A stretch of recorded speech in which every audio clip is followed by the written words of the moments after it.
এক বদমাইশ, নতুন একটা বদমাইশ বেরিয়েছে হেনকারের কথা, এমএলএ কে নাম দিয়ে, কি নাম, কোম্বাক্তার নামটা কি বল না কচি, অসীম সরকার,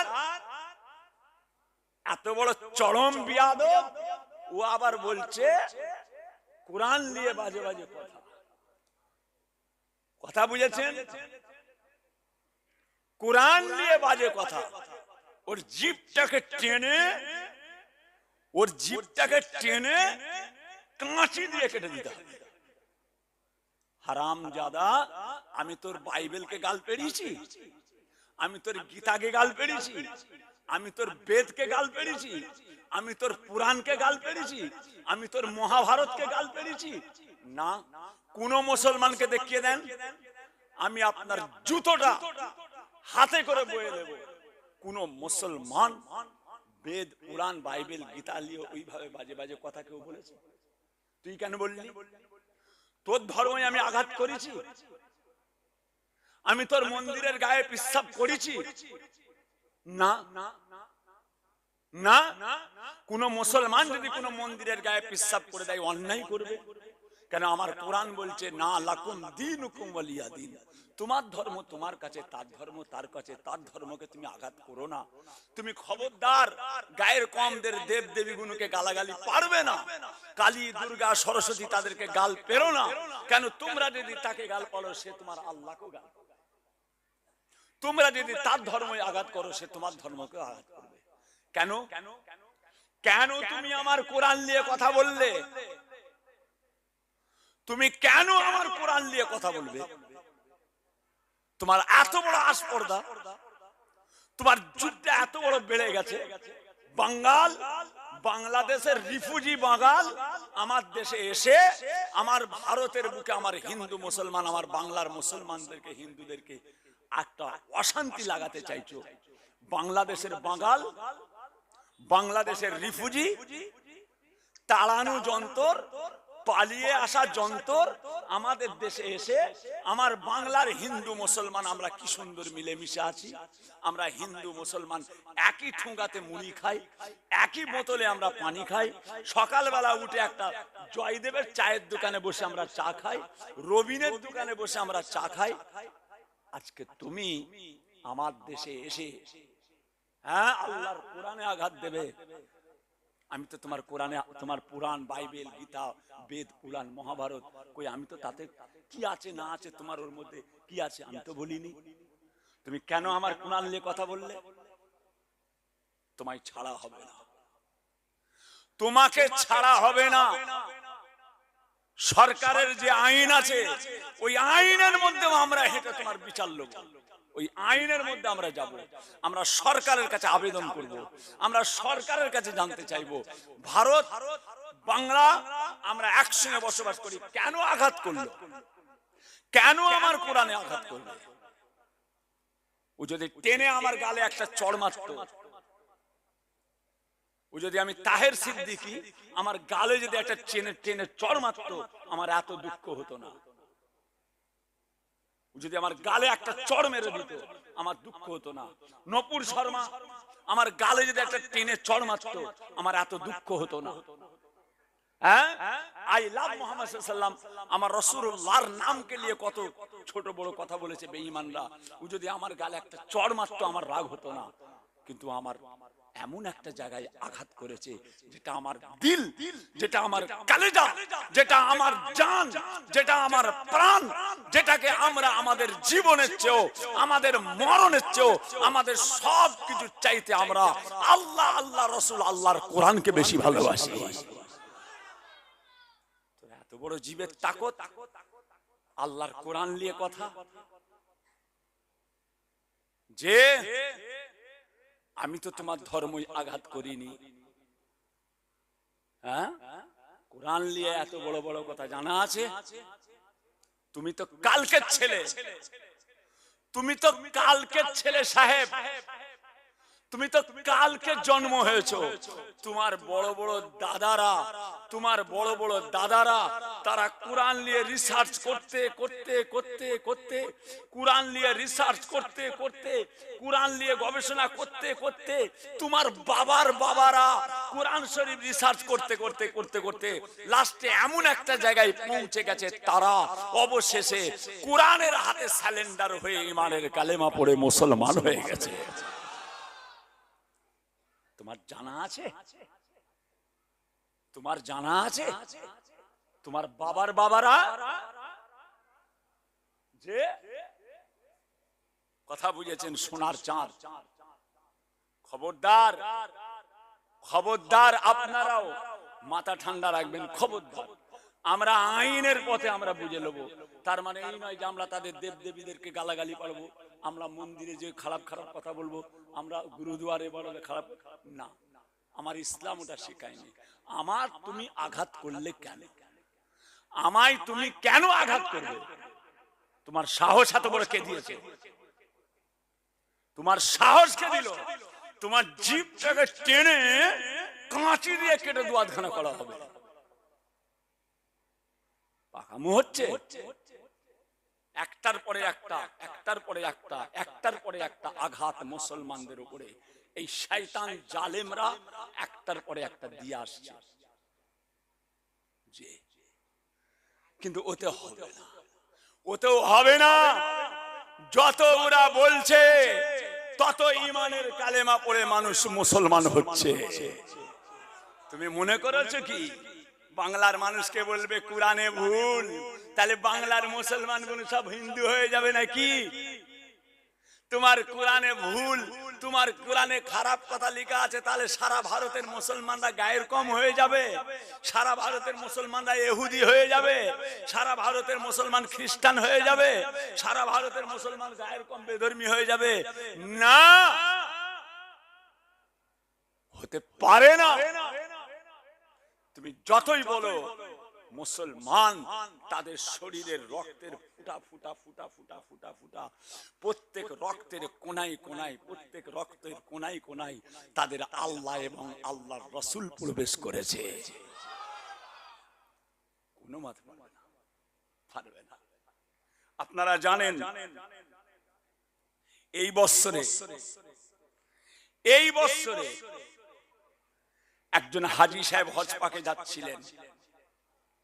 একজন আল্লাহর হাজী কাবার মেহমান হজ পাকে যাচ্ছে, বিবি বাড়ি ছেলে মেয়ে নাতি পুতা সবাইয়ের কাছে বিদায় নিয়ে শুক্রবারে মসজিদে অ্যানাউন্স করলো, আমি আল্লাহর কাবায় যাচ্ছি, আপনারা দোয়া করবেন, আমাকে মাফ করবেন, আমি আপনাদের মাফ করছি বলে লাগেজ গুছিয়ে, ব্যাগটা গুছিয়ে, জামা কাপড় তেল সাবান হাবি জাবি হজ পাকে যেতে গেলে যা যা লাগে সব লাগেজের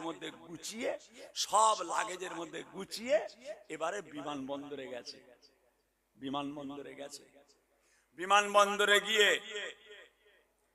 এবার অফিসে যে পাসপোর্টটা বের করেছে, আধার কার্ডটা দেখিয়েছে, পাসপোর্ট আধার কার্ড একটা অক্ষরের তারতম্য হয়ে গেছে। একটা অক্ষর, কথা বুঝেছেন? একটা অক্ষরের তারতম্য হয়ে গেছে একটুখানি।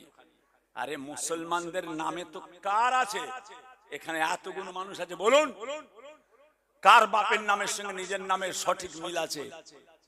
কজন আর আছে? এগুলো পরিকল্পনা করে উল্টো করে দেয়। শেখের জায়গায় সিদ্দিক বসিয়ে দেয়, সিদ্দিকের জায়গায় সৈয়দ বসিয়ে দেয়। হ্যাঁ, কথা বুঝেছেন? কত কি কায়দায় বুঝিয়ে দেয়। আমি আমার কথা বলছি, আমি নিজে গিয়ে অফিসে গিয়ে প্রত্যেকবারে ভুল হয় বলে আমি নিজে অফিসে গিয়ে তার নিজের মেশিনকে টেনে যেখানে লোড করা হচ্ছে সেই লোডের জায়গায় যে মেশিনকে টেনে আমি নিজে হাতে সুইচ টিপে ওকে করেছি। কাউকে দিতে দিইনি, লাস্টে নিজে করে দিতাম, নিজে করে ওই অফিসে নিজে করে জমা দিয়েছি। আমার আধার কার্ড এলো 20 দিন পরে, মোহাম্মদ আবু তাহের সিদ্দিকীর জায়গায় 4টে দ দিয়েছে।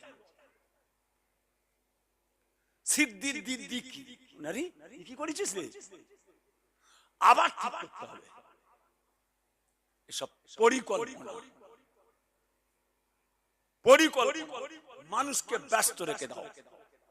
আধার কার্ডের সঙ্গে প্যান কার্ডের লিঙ্ক করো, রেশন কার্ডের সঙ্গে ভোটার কার্ডের লিঙ্ক করো, এটার পরে ওটা করো, ওটার পরে এটা করো, মানুষকে ব্যস্ত, মানুষকে 24 ঘন্টায় এই সব নিয়েই নাজেহাল রাখ। খেতে পাক না পাক, কাজ কারবার ব্যবসা বাণিজ্য এসব দেখার দরকার নেই। মানুষকে খালি পরেশান, খালি পেরেশান। কথা বুঝেছেন? এত কিছু করার পরেও ছেড়ে দেন। লা হাওলা ওয়ালা কুওয়াতা ইল্লা বিল্লাহ। যে কথা বলতে চাই, আল্লাহ পাক রব্বুল আলামিন আমাদের সকলকে হেফাজত করেন, বলুন আমিন। ও যে কথা বলেছে তার প্রতিবাদ আমরা করব। তার মানে এই নয় যে আমরাও তাদের ধর্মকে গালাগালি করব। সে একা করেছে, তার জন্য সে দায়ী, সারা বাংলার হিন্দু ভাইরা দায়ী নয়। আজকে আমি যদি একটা কোনো ধর্মের কথা বলে উল্টো পাল্টা কোনো হিন্দু ভাইদের ধর্ম নিয়ে কথা বলি, যদি তাদের ধর্মে আঘাত দিই, তার মানে এই নয় যে গোটা বাংলার মুসলমানরা বললো না, সে করেছে অন্যায়, তার সাজা পেতে হবে। কোন মুসলমান যদি কোনো হিন্দু ভাইদের উল্টো কথা বলে, সে মুসলমানের সাজা পেতে হবে। কোন গায়ের কম যদি কোনো হিন্দু, কোনো গায়ের কম যদি মুসলমানদের আঘাত করে, তার সাজা তাকে পেতে হবে। তার মানে গোটা ভারতের যে হিন্দু, গোটা বাংলার হিন্দুরা যে তার জন্য দায়ী না, ও কম বক্তা দায়ী। ও কেন বললো? ও কেন বললো? বাংলার পরিবেশ আমরা কত সুন্দর মিলেমিশে আছি, একই ঘরের ছাদে আমরা বসবাস করি। হিন্দু, মুসলমান, খ্রিস্টান, জৈন, বৌদ্ধ সব আমরা একই জায়গায় আছি। কথা বুঝেছেন? লা হাওলা ওয়ালা কুওয়াতা ইল্লা বিল্লাহ। ছেড়ে দেন। কি ঘটলো? মিল নেই, আটকে দিল। হাজী সাহেবকে যেতে দিল না, বলেন না তোমার যাওয়া হবে না, বসো। তোমার নামের গোলমাল। হাউ হাউ করে কাঁদছে আল্লাহর কাবার মেহমান। আমি বাড়ি থেকে বিদায় নিয়েছি, বাড়িতে গ্রামের লোককে বিদায় নিয়েছি, বিবির কাছ থেকে বিদায় নিয়েছি, ভাই বিরাদার সবাইয়ের কাছ থেকে বিদায় নিয়েছি। আল্লাহর কাবায় যাচ্ছি, দোয়া করো, আমাকে তোমরা মাফ করো, আমার যাওয়া হবে না। বলে না, হাউ হাউ করে কাঁদছে, আমি বাড়ি থেকে নিয়ত করে এসেছি, আমাকে একটু যাওয়ার পারমিশন দেওয়া হোক।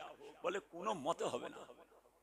ওর সামনে থেকে, ওই হাজী সাহেবের সামনে থেকে সব হাজীকে গুটিয়ে নিয়ে যে প্লেনে তুলে দিল, সবাইকে গুটিয়ে নিয়ে প্লেনে তুলে দিল। ওনাকে যেতে দিল না, আটকে দিল, প্লেন ছেড়ে দিল। বিমানবন্দরে বসে বসে হাউ হাউ করে কাঁদছে আল্লাহর কাবার মেহমান। বিমান উড়ে গেল।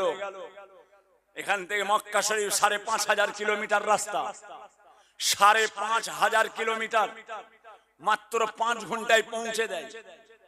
মাত্র 5 ঘন্টায় 5,500 কিলোমিটার, যে এক এক ঘন্টায় 1,500 কিলোমিটার ছোটে পুরো জাহাজ। 1 ঘন্টায় 5,000, 1,500 কিলোমিটার ছোটে। 400-450 কিলোমিটার চলে যাবার পর হঠাৎ দেখছে প্লেনটা এমন একটা কিছু, প্লেনের মধ্যে দুলযোগ হচ্ছে, এমন একটা গোলযোগ হচ্ছে, মনে হচ্ছে প্লেনটা পড়ে যাবে নিচই। প্লেনটার কিছু একটা গোলমাল হচ্ছে। পাইলট ওখান থেকে ঝাঁ করে আবার প্লেনকে ঘুরিয়ে আবার এয়ারপোর্টে নিয়ে এসেছে। সব অবাক, কি ব্যাপার, প্লেন ফিরে এলো কেন? প্লেন ফিরে এলো কেন? বলে প্লেনের মধ্যে কিছু একটা গোলমাল হচ্ছে। বড় বড় ইঞ্জিনিয়ার, প্লেনের বড় বড় ইঞ্জিনিয়াররা, যারা জ্ঞানী গুণী এই সমস্ত ব্যাপারে, যারা বড় বড় জ্ঞানী গুণী পণ্ডিত যারা ইঞ্জিনিয়ার, তারা ছুটে গিয়ে গোটা প্লেনটাকে তন্ন তন্ন তন্ন তন্ন করে গোটা প্লেনটাকে রিসার্চ করছে, গোটা প্লেনটাকে তন্ন তন্ন করে চেক করছে। সমস্ত জায়গায় চেক করে দেখা যাচ্ছে এক জাররা, এক সুতো পরিমাণ কোন জায়গায় গোলমাল নেই। প্লেন পুরো ওকে, পুরো ওকে, যেমন প্লেন সেই রকম আছে, একটা সুতো পর্যন্ত গোলমাল নেই। আবার হাজী সাহেবদেরকে তুলে আবার ছাড়া হলো। উনাকে তখনও লিয়া হয়নি, আবার ছাড়া হলো। আবার চলে গেছে 500 কিলোমিটার। আবার 500 কিলোমিটার যে দেখছে পাইলট প্লেনের ইঞ্জিনের মধ্যে এমন হচ্ছে, ড্রাইভার স্টিয়ারিং ধরে কোনো কাজ হচ্ছে না, এইদিকে দিচ্ছে তো এইদিকে চলে যাচ্ছে, ওইদিকে দিচ্ছে তো এইদিকে চলে যাচ্ছে। আবার পাইলট প্লেনকে ঘুরিয়ে আবার এসেছে, দেখো সমস্ত ইঞ্জিনিয়াররা এসে আবার চেক করছে, কোনো গোলমাল নেই। এবার পাইলট নিজে বলছে যতক্ষণ না পর্যন্ত ওই হাজী সাহেবকে আমারে প্লেনে তোলা হচ্ছে ততক্ষণ আমি প্লেন ছাড়বো না। পুনরায় ওই হাজী সাহেবকে আবার যখন প্লেনে তোলা হলো, এয়ারপোর্টে প্লেন স্টার্ট করেছে, জেদ্দায় গিয়ে দাঁড়িয়ে গিয়েছে। জোরে বলুন সুবহানাল্লাহ, আরো জোরে বলে। এই এতটুকু জিনিস দেখে হাজার হাজার বেঈমান ইমানের কালেমা পড়ে মুসলমান হয়ে গেছে। তোরা কি মনে করিস কুরআনের বিরুদ্ধে বললে সব গায়ের কম হয়ে যাবে? গায়ের কম হয়ে যাবে না সাহেব। কোরআন ওই জিনিসটা নয়, কোরআন আমার আল্লাহর বাণী। জালিকাল কিতাবু লা রাইবা ফি, ইহা ওই কিতাব যাহার মধ্যে সন্দেহ তো দূরের কথা, সন্দেহের কোনো অবকাশ নাই। কোরআন আল্লাহ পাকের কিতাব। কোরআন কার কিতাব? কোন নবীর কিতাব নয়, কোন রাসূলের কিতাব নয়, কোন ওলির কিতাব নয়, কোন ইমামের কিতাব নয়, কোন সাহিত্যিকের কিতাব নয়, কোন মনীষীর নয়, কারো নয়। কোরআন শরীফের মালিক কে? আল্লাহ। কোরআন শরীফ উচ্চারণটা হয়েছে আমার আল্লাহর জবান দিয়ে। কথা বুঝেছেন? বড় বড় হাফেজ সাহেবকে আমি জিজ্ঞাসা করেছি, আমি তাবর তাবর হাফেজ জিজ্ঞাসা করেছি, কোচি তোমরা 30 পারা কোরআন শরীফ একটা কবিতা মানুষ মুখস্থ করতে পারে না। আমরা ছোটবেলায় যখন মাস্টারের কাছে পড়তাম, একটা কবিতার 8 লাইন মুখস্থ করতে দিত, 8 লাইন। তাই আমরা খেটে খেটে মুখস্থ করে সকালবেলা যখন মাস্টারকে যে 8 লাইন শোনাতাম, তার মধ্যে 2 লাইন আটকে যেত। চপাং চপাং করে ঘা দিত। 8 লাইন মুখস্থ করতে পারিসনি? আওরঙ্গজেব ভারত জবে করিতেছিল খানে খান, মারবপতি কহিলা আসি করুন প্রভু অবদান, গোপন রাতে অচল গড়ে নফল জড়ে এনেছ ধরে, বন্দি তিনি আমার ঘরে শিরোপতি সুলতান, কি অবিলাস তাহার পরে আদেশ মোরে করুন দান। এইভাবে ছোটবেলায় আমরা কবিতা মুখস্থ করতাম, 8 লাইন পারতাম না। ছোট ছোট লাইন, 8 লাইন পারতাম না। আল্লাহর কোরআন 6666টা সূরা, 114টা আয়াত, কয়েক লক্ষ কয়েক কোটি যার মধ্যে হরফ। একটা হাফেজ সাহেবের সিনা মুবারাকে দানাদান দানাদান দানাদান দানাদান দানাদান দানাদান আল্লাহর কুদরতে বেরোতে লেগেছে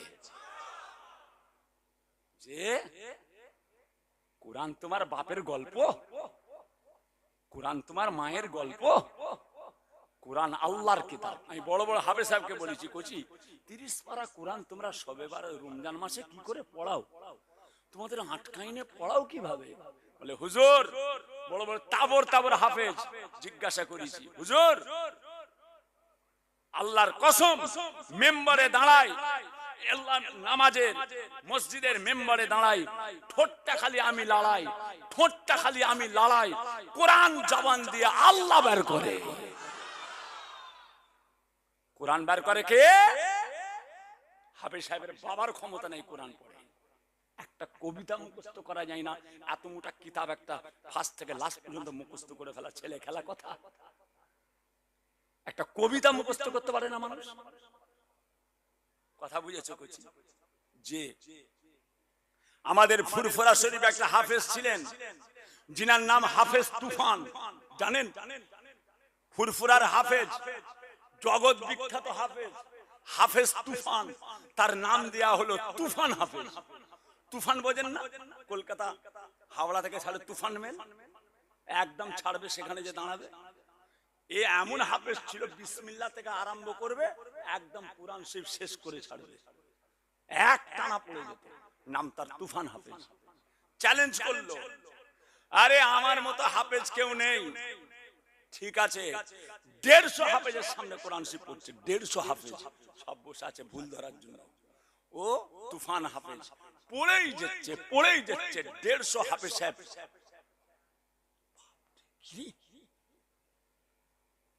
একটা জাররা ভুল নেই, পড়েই যাচ্ছে। পড়তে পড়তে পড়তে পড়তে পড়তে পড়তে লাস্টে সূরা আল ফাতিহা, আলহামদুলিল্লাহি রাব্বিল আলামিন আর রহমানির রহিম মালিক ইয়াউমিদ্দিন ইয়্যাকা নাবুদু ওয়া ইয়্যাকা নাস্তাঈন ওয়ালাদ দুআল্লিন। কানাস্তাইন ইহদিনাস সিরাতাল মুস্তাকিম। আলহামদুতেই আটকে গেল, আলহামদুই আটকে গেল। দেখেছেন, আল্লাহর কোরআন নিয়ে কারো অহংকার করা যাবে না। কোরআন আল্লাহর কিতাব, কোরআন আল্লাহর কিতাব। যে সব পার করে চলে এসে আলহামদুই আটকে গেছে, যেটা কোচিদের পর্যন্ত মুখস্থ থাকে। যে আপনার বাড়ির কোচিটার আলহামদু মুখস্থ, আপনার দাদু ভাই, আপনার নানু ভাই, তাদের পর্যন্ত আলহামদুগুলো মুখস্থ। হাফেজ তুফান এসে আলহামদুই আটকে গেল। কেন? আল্লাহ পাকের কুদরত, ওটা আল্লাহর হিকমত, ওটা আল্লাহর হিকমত। আমার কোরআন নিয়ে গরম দেখাবে না, ওটা আমার, ওটা আমার। কোরআন শরীফ আল্লাহ পাকের কালাম।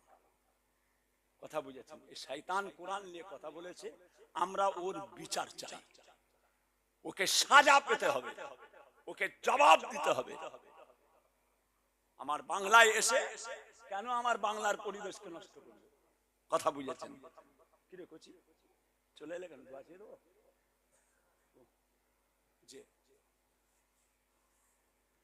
জি হ্যাঁ, যে কথা বলতে চাইছিলাম, ভাইজান আমার, দোস্ত আমার, ও আমার দিন দরদিরা, ও আমার আল্লাহ ওয়ালা গণেরা, ও আমার সোনার চাঁদেরা, সোনার মানিকেরা, বাবাজিরা, আপনার আমার নবী পাক সাল্লাল্লাহু আলাইহি ওয়াসাল্লাম, যিনার হাদিসটা ভারতের জমিনে সর্বপ্রথম যিনি এনেছিলেন, তিনার নাম হযরত শাহ ওলিউল্লাহ মুহাদ্দিস দেহলভী রাহমাতুল্লাহ আলাইহি। উনি ওনার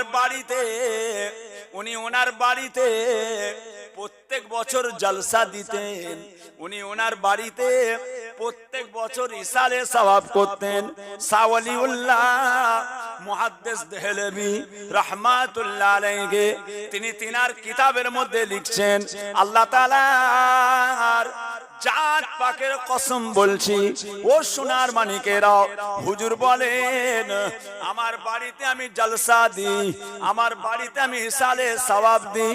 এই ইসালে সওয়াবে প্রত্যেক বছর আমার জলসাতে স্বয়ং রাসূল এসে হাজির হয়ে যায়। আরো জোরে বলুন নারে তাকবীর। এই কোচি কাটিং করবে না, ডাইরেক্ট ছাড়বে কোচি। এর থেকে কেটে দুটো হতে জুড়ে দেবে, ওর থেকে জুড়ে দুটো ছাড়বে না। আমরা করে নেটে ছাড়বে না, বদদুয়া করব, বদদুয়া করব, তোমার মোবাইল বোমের মতো ফেটে যাবে। খবরদার কাটিং করুন। আমার গোটা ওয়াজটা ছাড়বে, ঠিক আছে। আজকাল সব কাটিং করে করে আবার ফিতনা লাগায়। এ থেকে দুটো জুড়ে দিয়েছে, ও থেকে জুড়ে একদম হিট যাতে আটা লাগে না। সে যে বলছে গুটাটা ছাড়বে, বা আমার জলসা গুটা ছাড়বে, কোনো আপত্তি নেই।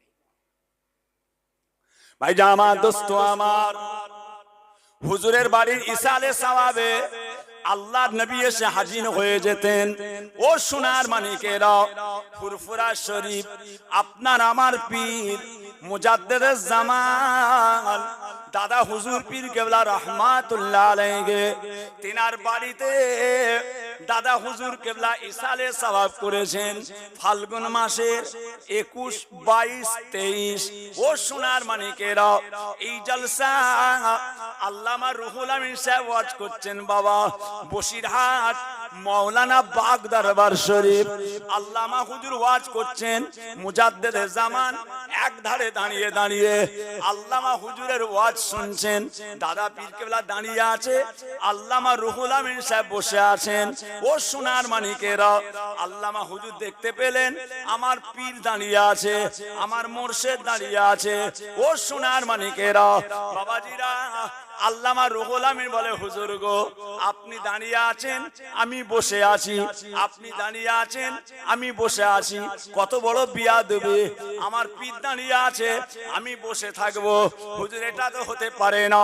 মুজাদ্দিদুজ জামান বলেছিলেন, বাবা রুহুল আমিন ও বাবা রুহুল আমিন, আমি আবু বকর তোমার ওয়াজ শুনে দাঁড়াই না, আমি তোমার ওয়াজ শুনে দাঁড়াই না, আমার আল্লাহ পাক আমাকে দেখাচ্ছে তুমি ওয়াজ করছো, তোমার ওয়াজের মজলিসে স্বয়ং রাসূল পাক এসে হাজির হয়ে গিয়েছে।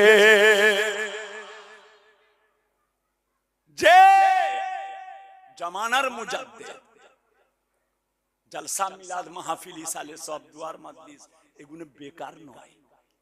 কেন করছে? গ্রামে নবী দিবস করে কি হবে? গ্রামে জলসা দিয়ে কি হবে? মসজিদ কমিটির জলসা, মাদ্রাসার কমিটির জলসা, কবরস্থানের জলসা, বাপ দাদু মুরব্বীদের জলসা কি হবে? নতুন ঘর করেছে বলে লোককে দেখাচ্ছে, নতুন বাড়ি করেছে বলে লোককে দেখাচ্ছে। না সাহেব, দেখানোর ব্যাপার নয়। জলসা মিলাদ মাহফিল ইসালে সব এর মধ্যে আল্লাহর রহমত আছে, এর মধ্যে আল্লাহর দয়া আছে। দুয়া, দুয়া কি বলা হলো? উদউনি আস্তাজিব লাকুম, উদউনি আস্তাজিব লাকুম। বান্দা তোমরা আমি আল্লাহর কাছে দোয়া চাও, তোমাদের দোয়াটা আমি আল্লাহ আমার কবুল করাটা ওয়াজিব হয়। আর তাকদীর লা ইয়ারুদ্দু ইল্লা বিদুয়া। আচ্ছা ভাইজান বলেন তো তকদির কে লেখে? সবাই বলেন তকদির কে লেখে? তকদির লেখার মালিক কে? আল্লাহ পাক। কে? আল্লাহ পাক। কে? আল্লাহ, আল্লাহ পাক। तकदीर लिखार मालिक के अल्लाह पाक। अल्लाह पाक है, अल्लाह पाक है, पाक और बेऐब है, उस जैसा और कोई नहीं, वो हमेशा ही है और हमेशा ही रहेगा। अल्लाह एक है, पाक और बेऐब है, उस जैसा और कोई नहीं, वो हमेशा ही है और हमेशा ही रहेगा। চিরকাল আছেন, চিরকাল থাকবেন, যার শুরু নেই, যার শেষ নেই। জাতে পাক পরওয়ারদিগার বেনিয়াজ আমার আল্লাহ, আমার আল্লাহ পাক। সোনার চাঁদ কি বল